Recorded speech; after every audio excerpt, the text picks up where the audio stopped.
اسی طرح جن یہودیوں نے جرمنی سے ملاقات کی تو انہوں نے جرمنی کو اس بات کا یقین دلایا کہ عالمی یہودی برادری جنگ عظیم کے دوران ہر طرح سے ان کی مدد کرے گی اور روس میں ان کے مفاد کی خاطر جاسوسی کا نیٹ ورک قائم کر دے گی۔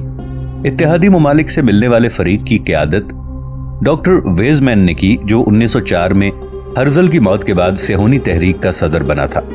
اس کا خیال تھا کہ پوری دنیا میں صرف برطانیہ ہی ایسا ملک ہے جس سے یہودیوں کے مفاد کی توقع کی جا سکتی ہے۔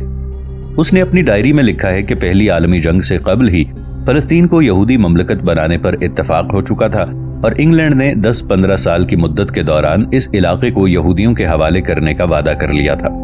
وائزمین نے جنگ کے موقع سے فائدہ اٹھاتے ہوئے برطانیہ کی نمایاں شخصیات کے ساتھ اپنے تعلقات مضبوط کرنے کا کام شروع کر دیا، جن میں بعض اہم شخصیات کچھ یوں ہیں۔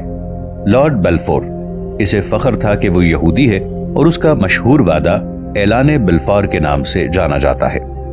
ہربرٹ سیموئل، یہ اس بات کا بہت زیادہ مشتاق تھا کہ فلسطین میں یہودی مملکت قائم ہو جائے۔ پہلی عالمی جنگ کے دوران وہ برطانوی حکومت میں وزیر نوآبادیات تھا۔ اس نے برابر اپنی حکومت کو فلسطین میں یہودی مملکت کے قیام کے لیے آمادہ کرنے کی کوشش کی۔ اس کا کہنا تھا کہ اس علاقے میں یہودی مملکت کے قیام سے ایک طرف نہر سوئز کی حفاظت ہوگی اور برطانیہ کے مواصلاتی نظام کو تقویت ملے گی، تو دوسری طرف اس بھیانک جنگ میں پوری دنیا میں پھیلے ہوئے یہودیوں کی اسے مدد حاصل ہوگی۔ 1915 میں بالآخر اس نے فلسطین کے مستقبل کے سلسلے میں اپنی حکومت کو ایک رپورٹ پیش کی، جس میں اس نے فلسطین میں 30 سے 40 لاکھ یہودیوں پر مشتمل ایک یہودی مملکت قائم کرنے کی سفارش کی۔ لائیڈ جارج جنگ کے دوران برطانیہ کی فوجی انتظام کمیٹی کا صدر تھا۔ وہ ایک پرانا یہودی تھا۔ اس کے ذریعے ڈاکٹر وائزمین کو معلوم ہوا کہ برطانیہ ایسیٹون مادہ بنانے کی کوششوں میں مصروف ہے، جس کی مدد سے بارود کو اس طرح اڑایا جا سکتا ہے کہ دھواں نہ ہو، اور جنگ کے دوران اس مادے کی بڑی پیمانے پر ضرورت پڑ رہی تھی اور یہ مادہ صرف جرمنی سے دستیاب ہو سکتا تھا۔ چنانچہ ڈاکٹر وائزمین نے یہودی سائنسدانوں کی ایک پوری ٹیم کے ساتھ 1 سال تک مسلسل تجربات کیے اور بالآخر اپنے تجربے میں کامیاب ہوا اور اس نے یہ مادہ تیار کر کے برطانیہ کو دے دیا۔ چنانچہ برطانیہ کی وزارت حرب میں وہ ایک بڑے عہدے پر فائز ہو گیا اور اس خدمت کے عوض میں برطانوی وزیر خارجہ بلفور سے رسمی طور پر اعلان سے قبل ہی یہ وعدہ حاصل کر لیا کہ اے وائزمین، تم جان لو کہ جنگ کے بعد تم بیت المقدس کو حاصل کر لو گے جو تمہاری تمنا ہے۔ سکوت، یہ مشہور اخبار مانچسٹر جارڈین کا ایڈیٹر تھا۔ یہ اخبار کافی مقبول تھا اور بڑی تعداد میں نکلتا تھا۔ چنانچہ اس نے اس اخبار کے ذریعے فلسطین میں یہودی مملکت کے قیام کے حق میں رائے عامہ کو ہموار کرنے کی کوشش کی۔ اس عہدے کے لیے صرف حاجی امین حسینی ہی امیدوار نہیں تھے، بلکہ شیخ حسام الدین جار اللہ نے بھی اپنا نام پیش کیا تھا۔ ان دونوں کے علاوہ شیخ خلیل خالدی اور شیخ موسیٰ بدیری بھی اس میدان میں تھے۔ عثمانی قانون کے مطابق قدس کے گورنر کو یہ اختیار ہوتا تھا کہ وہ 3 منتخب شدہ امیدواروں میں سے کسی ایک کو نامزد کر دے۔ برطانوی ہائی کمشنر ہربرٹ سیموئل بھی اسی عثمانی قانون کی پیروی کر رہا تھا۔ 12 اپریل 1921 کو انتخابی عمل پورا ہوا اور اس کی روح سے حاجی امین حسینی 4تھے نمبر پر آئے۔ اس کے بعد برطانوی ہائی کمان نے ایک امیدوار حسام الدین جار اللہ کو اپنا نام واپس لینے پر راضی کر لیا اور اس طرح اس کے لیے ممکن ہوا کہ حاجی امین حسینی کو شہر قدس کا مفتی قرار دے۔ اس انتخاب کے متعلق مختلف تفصیلات ملتی ہیں۔ برطانوی ہائی کمشنر نے قدس کے 2 مشہور خاندانوں حسینیہ اور نشابیہ کے درمیان جھگڑے کی کیفیت کو باقی رکھنے کے لیے یہ قدم اٹھایا، کیونکہ شہر کا امیر نشاشیبی خاندان کا فرد تھا اور اس لیے بھی ایسا کیا تاکہ وہاں کے عوام ان دونوں خاندانوں میں بٹ جائیں۔ ایک قول یہ بھی ہے کہ ہائی کمشنر حاجی امین حسینی کو یہ عہدہ دے کر سرگرمیوں سے دور رکھنا چاہتا تھا، کیونکہ اپریل 1920 کے فسادات کے بعد آپ کو جیل بھی بھیجا گیا تھا۔ مفتی حسینی نے ہائی کمشنر سے وعدہ کیا کہ وہ آئندہ فسادات کو ہوا نہیں دیں گے اور آپ نے کئی سالوں تک اس عہد کی پابندی کی۔ میں یہاں ایک اور سبب کا اضافہ کروں گا جس نے ہائی کمشنر کو مفتی حسینی کے انتخاب پر آمادہ کیا۔ آپ شریف حسین کی قیادت میں ہونے والے عظیم عرب انقلاب کے اہم لیڈروں میں سے تھے اور برطانیہ اس عرب انقلاب کو اپنے لیے خطرہ سمجھ رہا تھا اور ممکن تھا کہ امین حسینی ان وطنی تحریکات میں اہم رول ادا کرتے۔ چنانچہ برطانیہ نے اس بڑے عہدے کو پیش کر کے آپ کی سرگرمیوں کو روکنے کی کوشش کی۔ اس منصب پر فائز ہونے کے 1 سال بعد ہی آپ مسلم مجلس اعلیٰ کے صدر منتخب کر لیے گئے اور پھر پورے فلسطین کے مفتی مقرر ہو گئے۔ مجلس اعلیٰ کے تحت 18 شرعی عدالتیں اور ان میں 250 آدمیوں کا سٹاف تھا۔ فلسطین کے 6 حلقوں میں اوقاف کے 592 ملازمین تھے۔ 10 دینی اسکول اور کالجز تھے۔ متعدد ادارے تھے جن میں اہم ادارہ دارالاتیام الاسلامیہ تھا۔ اسی طرح حاجی امین حسینی کے تحت ملک کے مختلف گوشوں میں پھیلا ہوا ایک دوسرا طبقہ بھی تھا جن کا حکومت سے کوئی تعلق نہیں تھا۔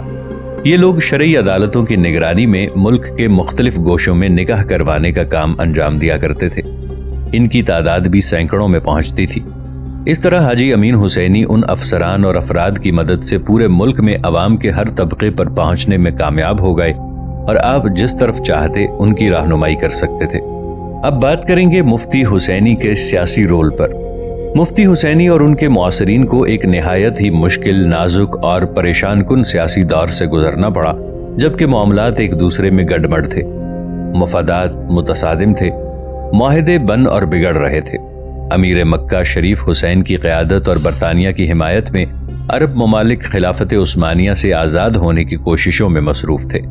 چنانچہ وہ مسلم فوجیں جو ہمیشہ سے مردود و ملعون برطانوی دشمنوں کو اپنی بندوقوں کا نشانہ بنا رہے تھے، اچانک انہوں نے اپنی بندوقوں کا رخ اپنے ہی مسلم بھائیوں یعنی عثمانی فوجوں کی طرف پھیر دیا اور اپنے ہی ترک بھائیوں کو نشانہ بنانا شروع کر دیا۔ اور جب یہ معرکہ آرائی ختم ہو گئی تو اتحادی فوجوں کے کمانڈر جنرل ایلنبی نے اعلان کیا کہ شہر قدس پر غلبہ حاصل کرنے کے لیے صلیبی جنگوں کا آج خاتمہ ہو گیا۔ وہ غالب اور فاتح کی حیثیت سے اس شہر میں داخل ہوا، جبکہ اس کے اسلاف جب اس شہر میں داخل ہوئے تھے تو ان کے گھوڑے گھٹنوں تک خون میں ڈوبے ہوئے تھے۔ لیکن آج وہ فوجی جنرل ایلنبی مسلمانوں کے ناروں کے درمیان داخل ہوا کیونکہ عرب ممالک برطانیہ کے حلیف تھے۔ اس طرح جنرل ایلنبی ان کا بھی قائد تھا۔ لیکن جب ایلنبی نے اپنی تقریر کے آغاز میں صلیبی جنگوں کے ختم ہونے کی بات کہی تو عرب شخصیات اور دیگر قائدین اس محفل جشن سے رخصت ہونے لگے، شاید کہ ان کو اپنی غلطی اور جرم کی سنگینی کا احساس ہو گیا تھا۔ لیکن جرم کا احساس ایک بات ہے اور اس سے نجات حاصل کرنا دوسری بات ہے۔ یہ وہ سیاسی حالات تھے جن میں حاجی امین حسینی پروان چڑھے۔ آپ بھی ان عرب قائدین میں سے تھے جنہوں نے عثمانیوں کے خلاف خفیہ سرگرمیوں میں حصہ لیا۔ کسی زمانے میں آپ انگریزوں کے مددگار بھی رہے۔ برطانوی یہودی ہائی کمشنر ہربرٹ سیمیول کا آپ کے انتخاب کے سلسلے میں موجود قانون کی خلاف ورزی کرتے ہوئے آپ کو قدس کا مفتی بنانے کی توجیہ صرف اسی روشنی میں کی جا سکتی ہے۔ ہم یہاں یہ کہہ سکتے ہیں کہ ہمارے ان عرب قائدین کے سامنے صحیح سیاسی صورتحال اس وقت واضح ہوئی جب معاملہ ہاتھ سے نکل چکا تھا اور کینسر نے امت مسلمہ کو موت کے دہانے پر لا کھڑا کیا تھا۔ آپ کی تقریریں گمراہ عوام کے لیے نور ہدایت ثابت ہوں اور آپ کے انقلابی بیانات مجاہدین کے لیے حرز جاں بن جائیں۔ یہ ان وسائل و ذرائع کا مختصر ذکر ہے جو عز الدین قسام نے انقلاب کی تیاری کے سلسلے میں اختیار کیا۔ دوست دشمن ہر ایک نے آپ کی سرگرمیوں کو محسوس کیا، یہاں تک کہ حیفا کے انگریزی گورنر اویس نے آپ سے کہا، اے شیخ، آپ بہت زیادہ متحرک اور سرگرم ہیں اور آپ کی سرگرمی کا رخ ہماری طرف ہے۔ تو شیخ نے اس کے جواب میں اپنی جیب سے مصحف یعنی قرآن نکالتے ہوئے کہا، یہ کتاب ہمیں جہاد کا حکم دیتی ہے اور ہم اس کے حکم کی خلاف ورزی نہیں کر سکتے۔ اور آپ کی تحریک کا دائرہ صرف شمالی فلسطین میں آپ کی جائے پناہ تک ہی محدود نہیں رہا، بلکہ وسط فلسطین اور جنوبی غزہ تک پھیل گیا۔ جہاد کی تیاری۔ 3 سال کی مکمل تیاری کے بعد 1925 میں عز الدین قسام نے جہادی دستوں کو تیار کرنا شروع کر دیا، جس کی امتیازی خصوصیات کچھ یوں تھیں۔ نمبر 1، ارکان کے انتخاب میں پوری باریکی کا لحاظ۔ عز الدین قسام اپنے ارکان کے انتخاب میں نہایت دقت اور احتیاط سے کام لیا کرتے تھے، کیونکہ مقصد عظیم ہونے کے ساتھ ساتھ خطرناک بھی تھا، لہٰذا اس کے لیے بہت زیادہ پختہ ایمان اور قابل اعتماد افراد کی ضرورت تھی۔ یہی وجہ ہے کہ آپ نے فلسطین میں یہودی مملکت کے قیام کو روکنے کے لیے انقلاب برپا کرنے کے راز کو ایک مدت تک اپنے سینے میں چھپائے رکھا اور اپنے بعض قریبی اصحاب کا ان کی شخصیت اور ان کی نفسیات کا سالہ سال تک مطالعہ کرنے کے بعد ہی اس میں رازدار بنایا۔ اور کسی بھی انقلاب کی کامیابی کے لیے بنیادی شرط یہ ہے کہ اس کے ارکان کے انتخاب میں غایت درجہ تحقیق سے کام لیا جائے۔ عہد نبوی اور آپ صلی اللہ علیہ وآلہ وسلم کے بعد کے ادوار میں اسلامی جہاد کی بنیاد ایسے مخلص ارکان پر تھی جن کی تربیت نبوت کی گود میں ہوئی تھی۔ چنانچہ ایک تربیت یافتہ شخص پورے گروہ یا ایک شخص ہزار یا پوری فوج کے برابر ہوتا۔ چنانچہ انہوں نے ملکوں کو فتح کیا اور بندوں کی ہدایت کی۔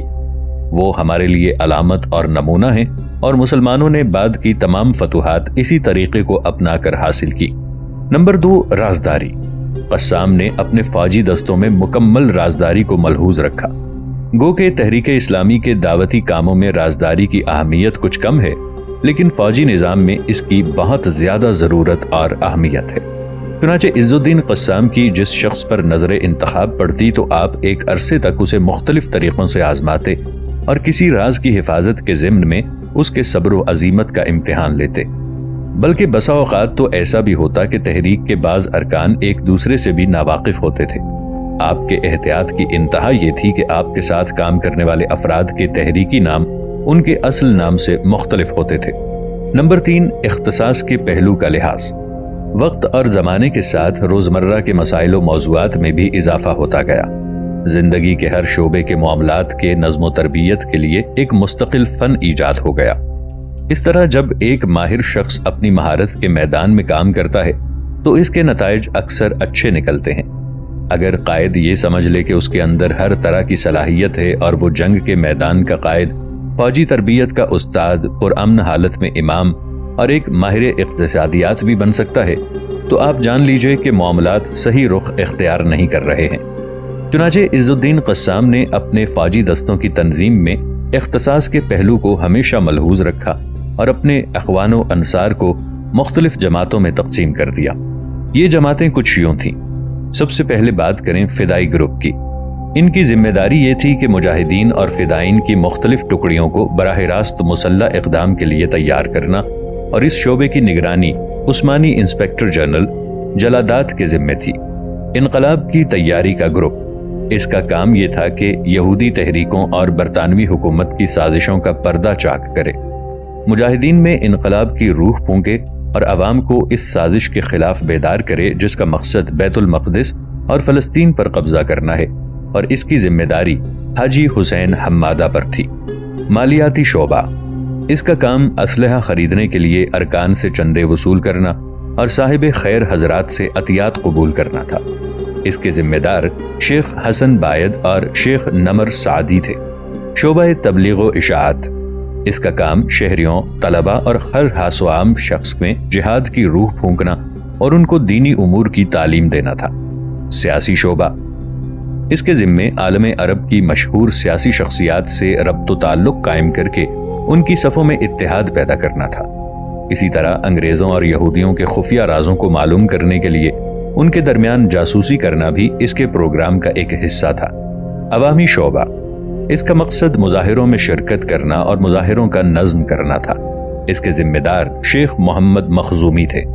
شعبہ برائے امداد، اس کی ذمہ داری انقلاب برپا ہونے کی صورت میں شہداء کے خاندان کے بارے میں معلومات فراہم کرنا اور ان کی نگہداشت اور دیکھ بھال کرنا ہے۔ شیخ عز الدین جو انقلاب کے قائد تھے، وہ ہر روز درس دیا کرتے تھے اور اپنے نوجوانوں کو جنگی تیاری کی نگرانی کیا کرتے تھے، اور آپ ہمیشہ اپنے واعظ کا اختتام اللہ تعالیٰ کے اس قول پر کیا کرتے: مَن يَتَوَفَّهُم مِّنكُمْ فَإِنَّهُ مِنْهُمْ، سورہ مائدہ آیت 51۔ عز الدین قسام نے اس طرح اپنے فوجی دستوں کو تیار کیا۔ ہر شعبے کے افراد اپنی ذمہ داریوں سے پوری طرح باخبر تھے اور کسی دوسرے شعبے کی ذمہ داریوں میں دخل نہیں دیتے تھے۔ فوجی تربیت کی ذمہ داری کسی فوج کے کمانڈر پر ہوتی، واعظ و ارشاد کے لیے کوئی شیخ متعین ہوتا، تبلیغ و اشاعت کے لیے چند افراد مخصوص ہوتے، مالیات کی فراہمی بھی چند افراد کے ذمہ ہوتی تھی۔ ہر شعبے کے ذمہ دار کا اس کے کاموں سے متعلق محاسبہ کیا جاتا تھا۔ بڑے افسوس کے ساتھ کہنا پڑ رہا ہے کہ عز الدین قسام سے لے کر آج تک 50 سالوں کے دوران کسی بھی تنظیم یا تحریک نے نظم و ضبط کے ان اصولوں کی باریکی سے پابندی کی ہو۔ آپ کو زمانے کے اعتبار سے اور تنظیم و تیاری کے اعتبار سے تمام لوگوں پر فوقیت حاصل ہے۔ نمبر 4، مراحل کو خلط ملط نہ کرنا۔ سن 1930 تک جنگی گروپ کے فدائی یعنی جان دینے والے ارکان کی تعداد 200 اور رضاکاروں کی تعداد تقریباً 800 تک پہنچ گئی۔ آپ نے ارقم بن ارقم کے گروپ کے طرز پر خفیہ دستے بھی تشکیل دیے اور یہ دستہ 5 اشخاص پر مشتمل ہوتا، جن کا ایک نقیب یعنی قائد ہوتا، اور پھر ان حلقوں میں وسعت آئی تو ان میں 7 افراد کو شامل کیا جانے لگا۔ یہاں سے اصل پریشانی شروع ہوتی ہے، جس کا تمام ہی انقلابی تحریکوں کو سامنا کرنا پڑتا ہے۔ ابتدا میں تو تمام افراد جوش و جذبے سے کام کرتے ہیں، پوری فوج کامل سمع و طاعت کے جذبے کے ساتھ قائد کے گرد جمع رہتی ہے، اور اس تحریک کے بڑھنے کے ساتھ ساتھ حالات بھی تبدیل ہوتے رہتے ہیں، اور بعض لوگ اپنے آپ کو اصل طاقت سمجھنے لگتے ہیں، اور پھر ان کی جانب سے بعض غلطیوں کا صدور ہوتا ہے۔ بسا اوقات حالات کو سمجھنے میں غلطی ہو جاتی ہے۔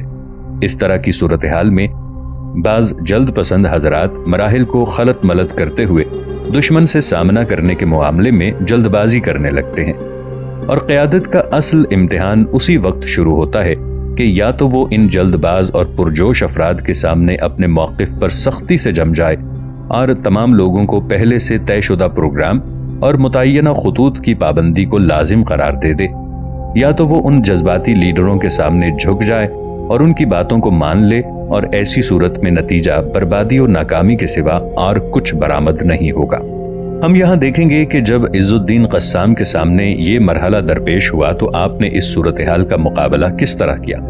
سن 1929 میں یہودیوں نے برطانوی فوجوں کی مدد سے دیوار گریا اور اس سے ملحق مسجد پر قبضہ کرنے کی کوشش کی تو قدس کے باشندے اٹھ کھڑے ہوئے اور غیر معمولی شجاعت اور بہادری کا مظاہرہ کیا، اور پوری فلسطینی قوم اس جنگ میں کود گئی، اور انہوں نے یہودی آبادی والے شہروں بالخصوص خلیل اور صفت وغیرہ کو اپنا نشانہ بنایا، اور یہ جنگ پورے 1 ہفتے تک جاری رہی، جس میں 600 شہری شہید اور زخمی ہوئے اور سینکڑوں کو نظر بند کر دیا گیا۔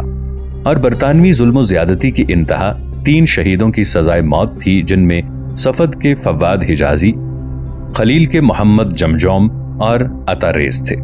عوامی غیظ و غضب اپنی انتہا پر تھی۔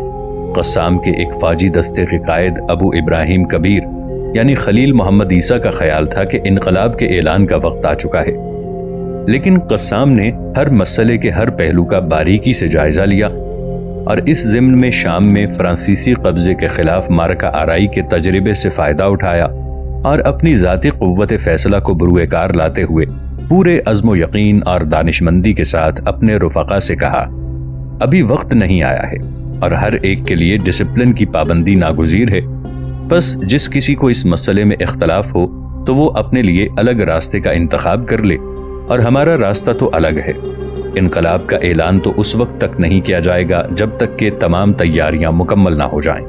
سن 1933 میں یہودیوں کی ہجرت میں حیرت انگیز اضافہ ہوا، اور صرف اس سال کے مہاجرین کی تعداد 23,000 کے قریب پہنچ گئی۔ اس کے احتجاج میں فلسطین کے مختلف شہروں میں مظاہروں کا سلسلہ شروع ہو گیا۔ پہلا مظاہرہ 13 اکتوبر 1933 کو بروز جمعہ شہر قدس میں ہوا، دوسرا مظاہرہ یافا میں ہوا، اور یہ مظاہرے غاصب برطانوی حکومت کے لیے نئے چیلنج ثابت ہوئے۔ جب برطانوی حکومت ان مظاہروں کو بات چیت سے روکنے اور موسیٰ کاظم حسینی کی قیادت کو منتشر کرنے میں ناکام ہو گئی تو پھر قتل عام کا سانحہ پیش آیا۔ اس موقع پر دوسری بار عز الدین کے فوجی دستے کے ایک کمانڈر ابو ابراہیم کبیر یعنی خلیل محمد عیسیٰ نے سوال اٹھایا کہ کیا اب بھی وقت نہیں آیا کہ ہم اس جہاد میں شریک ہونے کا شرف حاصل کریں؟ کیا اب بھی تحریک کا شعار پورا نہیں ہوا تھا اور اعلان انقلاب کی تیاریاں مکمل نہیں ہوئی تھیں؟ کیا ملک کے حالات اس کے لیے سازگار نہیں ہوئے تھے؟